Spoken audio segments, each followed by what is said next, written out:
Today, I'm going to show you how to pull rust completely off any iron or steel object. Old tools, a cast iron pan, a rusted hinge, a wrench seized solid, using a bucket of water, a spoonful of cheap powder, and a phone charger you already own. No scrubbing, no sanding, no grinding. The rust lifts off on its own overnight. I've been cleaning up junk drawer tools and yard sale finds with this for years, and I will never scrub a wire wheel across a rusty tool again. Stick with me, because I'm going to give you the exact setup, the step-by-step, and one wiring detail that, if you get it backwards, will eat your good tool instead of saving it. Let's kill the old way first. The hardware store sells rust off the same way it always has. Wire brushes, sanding discs, chemical rust dissolvers at $15 to $20 a bottle, naval jelly, abrasive wheels for your drill. All of them work by tearing material away. You're not just removing rust with those, you are removing the good metal underneath it, rounding off the edges, scratching the surface, and on anything with detail or threads, you're destroying the very thing you were trying to save. And every one of those methods is brute force on your part.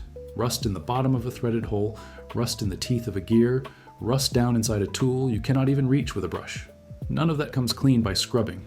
There is a different way, and it has been understood for over a century.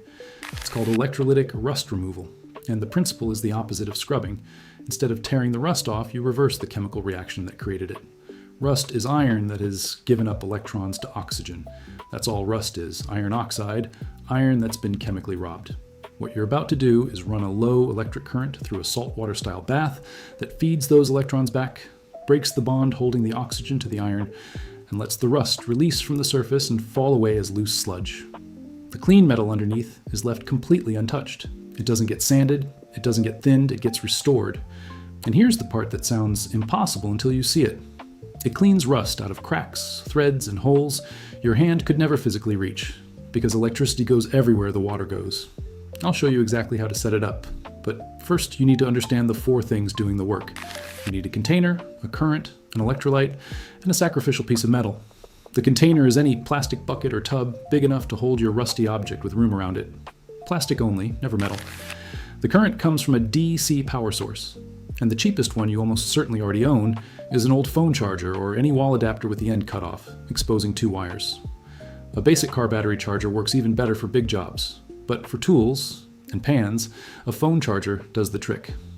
The electrolyte is what makes the water carry current, and this is the 5-cent ingredient. Washing soda, sodium carbonate.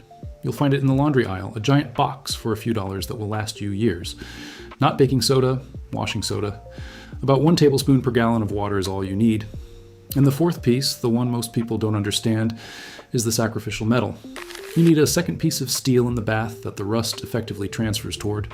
A chunk of scrap steel, a piece of rebar, an old wrench you don't care about. It will slowly take on the gunk during the process, so your good object comes out clean. One hard rule on that scrap: plain steel or iron only, never stainless steel. When stainless is used this way, it releases a toxic compound into the water, and that's a bath you do not want to deal with. Plain rusty steel scrap is exactly what you want, and it's free. Now the build, step by step. Step 1. Fill your plastic bucket with enough water to fully submerge the rusty object, and stir in your washing soda at 1 tablespoon per gallon until it dissolves. The water will look slightly cloudy, that's correct. Step 2. Put your sacrificial scrap steel into the bucket around the edges, not touching your good object. If you want even cleaning on all sides, surround the object with scrap on multiple sides. The scrap should stick up above the water line so you can clip to the dry end. Step 3. Hang or stand your rusty object in the center of the bucket so it's fully underwater but not touching the scrap. Metal. If those two pieces of metal touch, you short the whole thing out and nothing happens. Keep them apart. Use a wooden stick laid across the rim to suspend the object by a wire if you need to.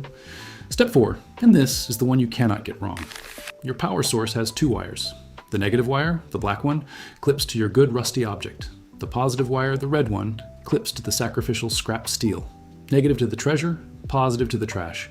Get this backwards, and you'll do the reverse reaction, rusting and eating away your good tool while cleaning the junk. Say it to yourself, negative on the keeper, black on the good one. Step 5, plug it in. Within a minute, you'll see fine bubbles rising off your object. That's the reaction working, hydrogen lifting off the surface as the rust bond breaks.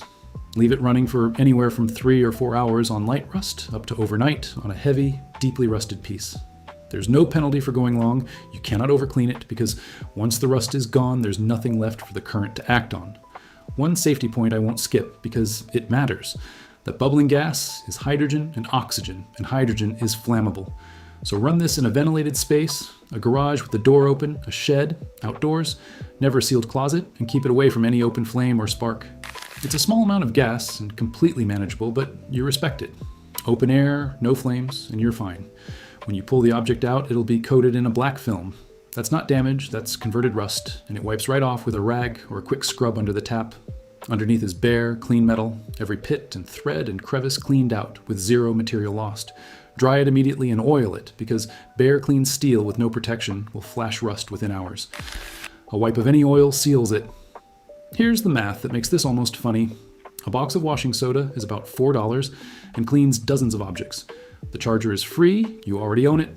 The bucket is free. So your real cost per tool rounds down to pennies against $15 bottles of rust remover that you scrub by hand and that still wreck the surface. And this scales. The same bucket that saves a single wrench will strip and restore an entire box of inherited tools. A rusted cast iron skillet back to black, antique hardware, garden tools, all of it for the cost of 1 spoon of powder per gallon. Set a bucket up this weekend with the rustiest thing you own and watch what comes out in the morning. The rust you thought ruined that tool was never as permanent as it looked. If you know someone with a box of rusty tools they were about to throw out, send them this. And A-like helps the channel more than you'd think. Thanks for watching.